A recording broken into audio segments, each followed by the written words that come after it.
Hey, MBA hopefuls. We're on the air with MBA Waves, your weekly broadcast talking about all things business and education. We stream live every Tuesday and we bring you tons of tips to help you get into the top rated MBA programs, to get you up close and personal with many of the business schools that we host on the show and professionals in the field where you can get your questions answered. And if you like this week's episode, please don't forget to like and subscribe. Today on episode 117, we're talking with friend and colleague Vince Ricci, college and grad school Ricci. counselor. How do I say your last name? How do I say it? Did I mess up? Ricci. I messed It's up. Italian. Ricci. Ricci, Vince Ricci. Okay, cool. And we are excited to have him. I've known Vince for many years through AGAC. And so big welcome to you, Vince Ricci, and a warm welcome to our co-hosts. How's everyone doing today? Great. Yeah? Here, yeah. Amazing. Okay, it's awesome to see everyone. We're actually spanning many areas around the globe. So I'm feeling this like synergy. We're like all around the globe right now. It's pretty amazing. So Vince is going to be talking to us about interview, which is super important. How do you present yourself? How do you say people's names? How are you accurate with those kinds of things? And so I just want you to tell us a little bit about, what is an interview and why would a business school want this?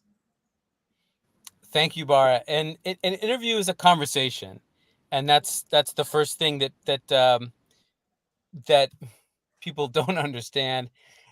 So I'm based over here in Japan, where there's a lot of fear about speaking English, and so folks over here, but not only folks here too, in the States as well, I think all over the world, get really worried about they think it's a performance, a speech, a test, and it really is fundamentally a conversation. Should be. That's a great way of presenting it, because when you think of a presentation, right, it's much more formal and it's much more forward and it's much more flat in a way. But conversation, and I often say this and people love it, it's a dance, right? It's a dance back and forth. So that's a great way of talking about it, a conversation. Definitely. And Vince, I like the fact that you point out that it's not a speech, it's not a show or a presentation. I mean, it is a conversation, and it's a very different format than, say, like a video essay where you're speaking to a camera and it's not an interaction. It's that would be more of a monologue versus a dialogue, or if there's multiple people. Before I ask my first real question, I can't help but notice your awesome background, which looks very festive. Tell us about that for a second. What's going on there? So it's a little odd, right? It's the only photo I have on this machine that I'm using, this laptop. And also it's topical because this is my improv reunion that happened in April. 30 years of, I'm blocking her, but that's our guru, sensei, teacher lady, Patricia Ryan Madsen. Her book is Improv Wisdom. She started the improvising troupe while I was an undergrad decades ago. And it's going strong. She's long since retired, emeritus, all that. This is at Stanford, right? This is at Stanford, and I helped her TA her online, Zoom course. She's still teaching. Started doing Zoom with COVID, and then now she's going to go actually back to the classroom. She's amazing, and it's just sort of my favorite. There's some of my favorite people in the world. I love that. So you got into improv acting while you were at Stanford back in the day in 19, and I don't know you that well. We met like 6 months ago at the AGAC conference in New York, and I took a liking to you right away. You're very dynamic, and then finding out that you were an actor, just okay, that makes sense. So you act, you do improv, and I think that plays very much into the way you coach on interviewing, and that's why I was interested in having you on the show today. So first of all, thank you for joining us, and let me ask my actual real question. My first real question is, what makes the difference between a business school MBA interview from other kinds of interviews? So it's a great question. There's, of course, job interviews. The students that we coach, and Krithika's, doing a lot of career work, I know. So you could have an internship interview, a job interview. An MBA interview is, first of all, an admission interview. That's one primary difference. And then on top of that, business school, as we all know, it's not a super academic degree, right? Not medical, not law, all the graduate degrees and all kinds of engineering and everything else you could study in grad school, social sciences and everything else. Business school, there's some skills, and there's also a lot of networking, right? There's also a lot of relationship building, because business is usually not done in a vacuum. So an MBA interview is especially interactive and dynamic, I would say. For sure. That makes sense. And I would say that I like how you put it as a conversation, because in this part of the world, whenever you're having as we call it, an interview, and not an interview, here in this part of the world, what we see is typically for evaluation of understanding of a concept, or you're actually like speaking to somebody, you already have a rehearsed script and so on. So, but when you go into a conversation, you're just going to respond to what you hear, right? So it's pretty interesting. So now, there's a lot of rise of the generative AI tools. So essays can be written, can be manipulated, and so on. So how important is the MBA interview in the whole application process, especially now? I love this question, and I can't answer definitively, but we were all together at the AGAC conference, and this topic came up, not specifically the interview, but just AI in general. I would hope it's even more important, because so far, as of today, those tools can't fake this level of interaction, right? I am actually here right now. There isn't a tool that I know of yet, at least in the market, that I could have. You could be talking to virtual Vince, right? And I could be interacting with you guys as if, so I would hope that it's almost increasingly important, because it's still real. It's still authentic. That's why it's my favorite part of the MBA admission process as a coach, is because I can't, you could pay someone to write your essays, or you could use a tool to write them now, but no one else can do the interview for you so far. Yeah. Yeah. It's interesting. First of all, I wonder how long it's going to be, right? Until that's happening. And I remember all those movies from like the 80s and 90s, like AI with the little boy, or like even that other one with the man has a relationship with that woman, all AI. Virtual Vince does have a ring. I mean, it really, it sounds good. What about my initials are VR, so whatever. Just saying, right? So one of the things that I've often been curious about is the idea of interviews being, is it going to be with people that are on staff, on faculty, or alumni? And I'm curious about who's really making the ultimate admissions decision, or how are they actually rating you when you have different people with different roles doing the interviews? Yeah, it's a great question. And I got to give props to Harvard, which should be the gold standard, and in this case is their paid full-time staff do the interviews, I think, at great expense and time commitment, because it's just you guys all know what's unique about the culture there in the case method, and they are testing for a very specific thing that is heavily conversation based, and you need to be able to deal with a lot of spontaneity and unpredictability.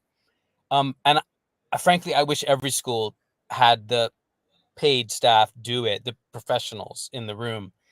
As you guys all know, some schools do, current students, some, as you said, alumni, and all kinds of other variations. So yeah, it's there aren't that many variables. And I actually made a chart years ago about this, that's somewhere on my website, where I show sort of the branching tree of like, if alumni, then, and as you think, well, let me not go into a rabbit hole with this one. Let me just briefly answer your question. At the end of the day, the admissions team, the admissions directors, the admissions officers make the final decision. So if it's anyone other than them doing the interview, it's a report, a rubric, some grading sheet is filled out, passed back to them. And I always tell my students, it would take a lot for that grading sheet to change your fate. They would have to say, knows nothing about our school, doesn't display the culture we seek. It'd have to be just like absolutely saying, doesn't fit, didn't know something, didn't know what town we're based in. I don't know, said the wrong name of the school, It would have to be something really profound. And I don't mean to say it's not important. It's just that alumni interviews, it's outsourced. Current students, it's outsourced. Current students are well trained, hopefully. Alumni sometimes are well trained. Sometimes, we all talked about this at the conference. Certain schools I won't name, lots of reports about weird things happening in interviews, power dynamics, and just bizarre behavior. Right? It's unfortunate, but at the end of the day, admission staff makes the choices, and I wish, therefore, if they care about the interview, they should conduct them. Yeah. Bara, you're on mute. I mean, it makes a lot. Thank you, Eric. I mean, it makes a lot of sense to have this sort of checklist, but I go down the rabbit hole where how do you like normalize it when you have so many different alumni who have different experiences, different backgrounds, and that, like you said, they're not professionals, right? And when you have something like you're talking about Harvard's program as it being a real clear conversation that they're looking for things, then we're probably, and correct me if I'm wrong or steer me in the right direction, it's not just what you say, but how you say it, right? And that's where I think some of this improvisational work that you've been doing for decades is so valuable, right? It's how are you in the moment and how do you show up in a way, and improvisation isn't just comedy, right? It's also it's being so present that you can trust yourself in being in the moment of showing up the way that you want to show up. So it's tough. I mean, like, you have schools that are trying to meet the demand for a lot of people wanting an interview. Some schools have certain rounds or moments where they will guarantee that. Others, it's case by case and so forth. But it's hard, and so I can understand why certain schools need to outsource. In theory, they are trained, whether it's alumni or current students, right? Because you're depending on someone who's volunteering their time. Even if they're a student, they're still volunteering their time. And by the way, they're taking their MBA, which is pretty intense already. A professional is a professional. They've been doing this for years. And also the fact that they've sat through already probably hundreds, if not more, interviews, you develop a sensibility. It's like when you're leading letters of recommendation, you could sniff out a BS reference in a heartbeat because it's just experience. And that's what being a professional is. But I want to get back to the formats because I know they can be so different, Vince. What are some of the different formats before we get into like your technique? What are some of the different types of MBA interviews you encounter with your clients? Increasingly video, Zoom based. Michigan has this group exercise. Wharton famously, right, has this team based thing. Right. I love how a lot of the European schools, INSEAD, HEC, you get interviewed by 2 alumni. I think that's brilliant because it sort of hopefully hedges against, there's just more data. And why not? It's twice as many volunteers. It's not a cost that, staff has to read 2 reports. But yeah, I love that. I really wish if the schools in the States are going to stick with 1 alumni, go to 2 alumni. Why not? Just gives a different perspective. Especially with the huge alumni base that they have, they're a huge class that they have the resource. Also, a lot of schools say they do it to keep alumni engaged. Well, great, twice as many alumni. Right. So, but does that answer that's sort of the rough and dirty of the formats? So sometimes schools will have, if it's with an alum or somebody they've outsourced, the interview will be recorded. This way, if there's ever any dispute about, hang on, this is perhaps unfair treatment or something, bias, because it wasn't a professional, they can always refer to that. So it should be putting people at ease. Right. And I must say that, schools do spend a lot of time in that bias training because it's so important to give that interviewing experience. And I know a lot of students who place immense value on how they felt in the interview in order to assess whether they want to go to that school or not, even if they get an admit later. So I like to think of it as an opportunity for the students to evaluate the school as well, even though it's a little later in the process. But still, it's a very valid point, and No, but it's a, critically, I couldn't agree with you more. I mean, as somebody who worked on the other side in recruitment, the interview was absolutely seen as like one of the probably the second to last marketing tool we had before we had them, because the schools are looking to fill those seats, obviously with the highest quality talent possible. But this interview is a way to sell the school and to engage with those people. I mean, it's an emotional sell both ways. That interview, it's reinforcing the concept that it is a conversation. Sorry, Krithika, back to you. yeah. No, but I know I can see the enthusiasm there, because I can hear so many stories where they said, like, I had to schedule my interview at such a time and it was so inconvenient. But then, like, the alum was able to change it and treat me in a way that felt nice and squeeze me into the schedule. So you hear all these things, and then you realize that people are getting into the actual world of networking for business school. So I'm curious, Vince, like, how can someone prepare and stand out among the dozens? We know that Kellogg interviews all of them, many of them. So how does someone stand out in an MBA interview? You mean in terms of my methodology of how I train people, or just in general across the board? General, or maybe into your approach as well? So practice, and it's weird to say you practice a conversation, but like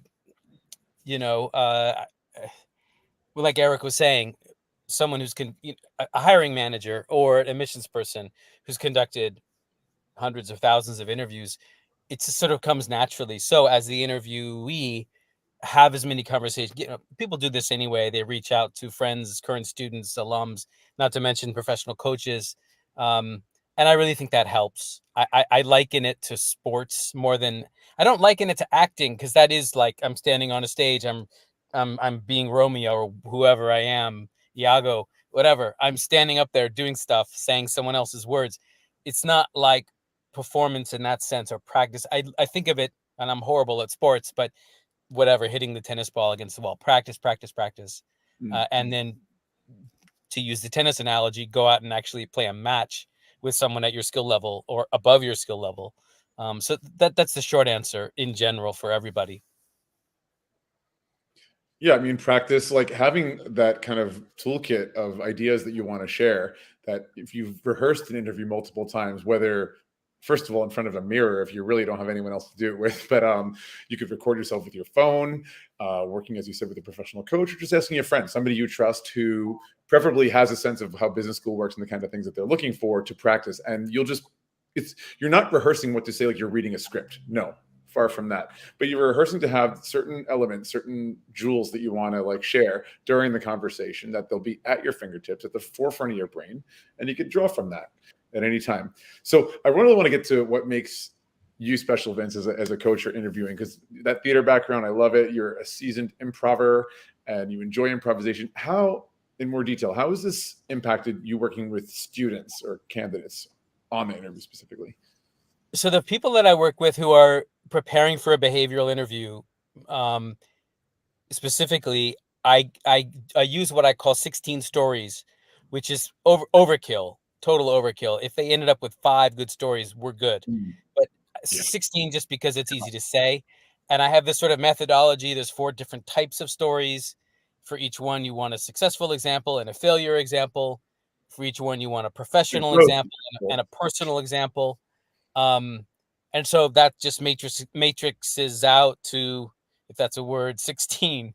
And then you practice them. And again, you're not trying to memorize them. You're just trying to have, so that the point is, because I've asked people for years, what are you worried about? What are you worried about? What are you worried about? And everyone's like, unexpected questions. Yeah. Especially behavioral. Tell me about a time when some really specific scenario and you're like, that's never happened to me. Can I say that? So what the 16 thing does is it's virtually impossible to stump you at that point. You've just got a story you could spin to answer any behavioral question that comes up. And I have mixed feelings about behavioral interviews, but they're out there. What is a behavioral interview? Can you actually describe what that is specifically? Yeah, it's MIT started using it. Stanford's copied them. Other schools use it a little bit. But the thesis, the premise is past behavior is the only realistic indicator of future behavior. So tell me about a time when. So if I'm trying to find out how you deal with failure, if I somehow sense, Bara, that I'm making this up and I'm projecting on you. Sorry, but like if you're interviewing me and you somehow sense that I'm really uncomfortable not being, that I'm a little bit of a perfectionist or I'm a little bit of a high-strung person, you might dig deeply into failures and you might want to hear multiple examples. And it isn't just question, story, we're done. It's like 10, 15 minutes. Stanford, they're pretty well trained on the alumni side at Stanford. I've seen it where it can be a 10-minute conversation and they're really, at a certain level, they're trying to see if you're lying, but they're asking for deep, like, what did you say in that moment? What did you think they were thinking? And why was that your choice? It's not that they're trying to test you or quiz you or make you fail. It's just that they're really, really trying to get past the veneer of your prepared little script to really see how you think and feel and act in a certain situation that the school might care about. Stanford's a small program, right? And you're doing a lot of work in teams and they're trying to sense, or IMD is a really famous example, right? Tiny, tiny school, all day interview process, intense, some behavioral stuff with like someone watching you from behind a mirror. So they're just trying to suss out that you're really a cultural fit and that you're not faking it. And just like, oh, I'm supposed to act friendly. I'm acting friendly right now. But in reality, I'm super cutthroat, and I should go to a more competitive school. They're trying to figure that out.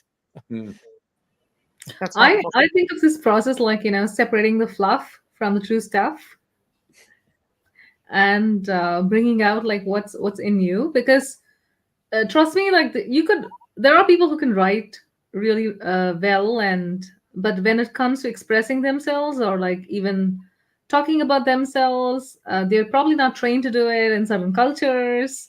So that becomes like extremely difficult for them. And another thing is, like, how many of us even have those 16 stories, like you said? I think that's where the preparation comes in and understanding that this is much deeper than what someone thought about. And I always remember this from one of the EGA conferences. Someone said that we want people who are nice to each other, at least. They should not feel that, oh, I have to go and attend this class, because it is going to be intense and you're going to see that same person for 2 years in the US and 1 year in Europe. It's funny. Like, think about dating, right? People always put their best foot forward, right? And it's not until weeks or months or sometimes years before you really get to know the person. I think if you're looking to go the long term, like it takes maybe 3 years before you really know somebody, or if you can talk about like maybe marriage, that kind of thing. But anyway, I had this friend back in the US who she always insists on going for a drive with the guy, and she likes to drive, but she'll let the guy drive because she wants to see how he's behind the wheel, how he treats other people. Is he cutting people off all the time? Is he like getting freaked out and stressed out? Does he know how to merge?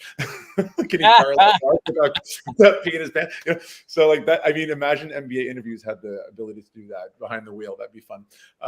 But yeah, these kind of questions really kind of get to your thought process. That is exactly what you said. To see, and it's probably hard to remember if you're telling a story from 6 years ago. You may not exactly remember, but that's a good thing to practice, right? Thinking about the scenario, maybe in your 16 situation matrix, just thinking that deeply about it. Like, remember, how did you feel? And just take pause and think about, how did you feel? What did the other person think? And sort of reconstruct the situation. So it's, again, available at your fingertips when you're asked such a question, without overthinking. Maybe I'm contradicting myself, but it is a lot of prep, but at the same time, not getting to the point where you're, paralysis by analysis. The other thing I love about it is it's a life skill, because it isn't just about getting admitted. You've got to get a job. And then to get a job, you got to get an internship. And so it never ends. Yeah. So it also seems like an interesting process if you don't actually fit into the culture of a school.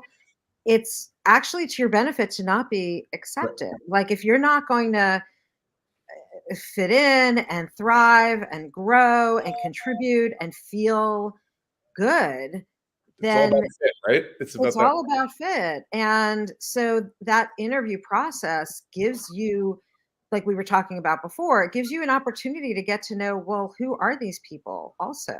And what it is that conversation. I mean, you don't enter a conversation knowing exactly what's going to happen every time, especially someone you've never met before. Right. And so it's just such an amazing back and forth. And I think having that kind of growth mindset in going in, instead of thinking that, oh my gosh, if this goes bad, I mean, it actually might not be going bad. Like what you think is going bad might be that you're a great fit for the school. Like who knows? Who knows what that is? I'm thinking like how to look for somebody like, oh, I didn't get into Harvard and I dodged a bullet. I don't think you're saying that. Yeah. I mean, it is I mean, I think perspective is everything, right? So. Right. And this is where like wins, like, we're going to see what you can pull up from your improv toolkit that will work for acing the MBA interview. You guys have already mentioned most of it. It's showing up.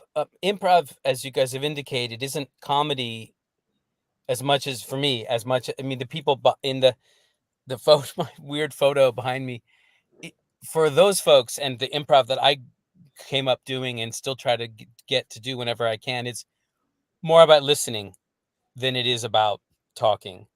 And so that's one of them, is just to be really present. Let me tell a quick story.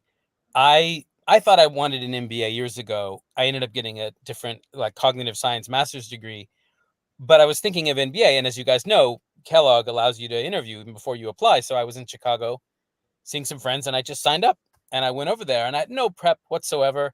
I won't tell you my GMAT score. I mean, it was a really great failure for me. And the woman, I failed the interview because I wasn't listening to her question. I forgot on my improv training. She said to me, Vince, I want to hear about behavioral question. I want to hear a story about a time when you showed leadership, but you didn't have any title. I didn't get it. I was like, well, back when I was director of this and running that. And she's like, no, I want to hear about a time. And she just kept repeating the question. And it was so clear that I was like, didn't fit their culture. I didn't get it at all. Yeah. It was great. A great experience. So, yeah. Yeah, answering the question is probably a good idea. All right. So besides that, because, you can take a question, right? Especially if it's something you're not totally sure how to answer or handle, maybe you're not totally comfortable with. And as you're kind of formulating a response, sometimes you take them on a journey. And that's okay, as long as you circle back to the original question and make sure that one gets answered. But besides that, what are like the top 3 mistakes you see people usually making with the interview? I mean, the first one we talked about, just mentally not approaching it right, not approaching it as if it were a conversation, approaching it as if it was any of those other things we mentioned. The second one would be not confirming the question, like I didn't, not listening to it, not confirming it, not answering it correctly. And the third one is just not being gracious, forgetting to say thanks. I mean, you don't want to go out of your way and make them uncomfortable, but just treating it like an opportunity, being thankful. You're so nervous, but just remembering that it's not about you. And isn't that weird? You're trying to get into business school. You thinking it's not about you. It's about the 2 people in the room and the relationship with this person on the other side of the desk, who's a representative of the school you're trying to attend, for which you'll be an alum, whatever you say, alum for the rest of your life. Yep.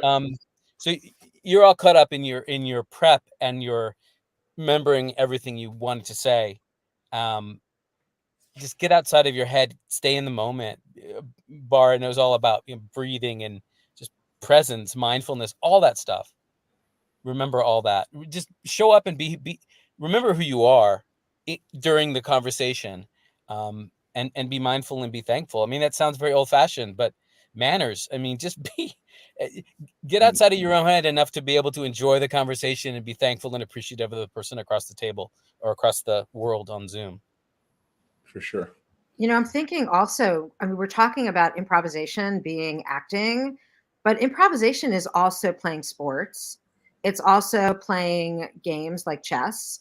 It's also playing music, right? And so many people, if people don't have an acting background, they probably have some background somewhere, most likely, maybe, I would think, where you are improvising, right? You are engaged. If nothing else, you've had conversations before, right? If nothing else. So like when you think about music, I mean, how many times have I been to a concert and I'm excited to see the artist, but they play the music just like it is on how I hear it online or on the radio or whatever. And it's not as exciting and it's not as vibrant because they're not actually listening to each other. They're actually just playing it rote.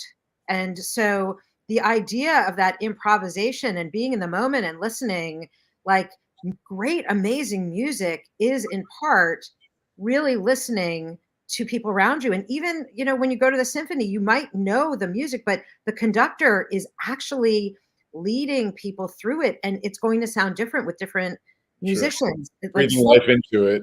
Right. Breathing life into it. So I think that's super important. So speaking of breathing life into something, what are some, can you share some like memorable interview stories or experiences that you've had either with yourself or with clients that you've worked with that you'll protect their identity, of course? The first one I can think of is a guy we all know, an AGAC founder. I won't say more than that. His funny story was he was interviewing at the most famous school, one of them, and he passed the interview, but the interview experience was so negative that experience caused him to choose, two ranks down, different school, and he was much happier there, right? So it was this experience where, the interview experience told him something about the culture of that school, which gave him such a negative reaction that even though he got the offer to the more prestigious school, he decided to attend a different school where he was much happier. Good for him for following his heart, and that was great. Way more important than ranking. Neat. Other stories? Any other mishaps that wound up being turned around even?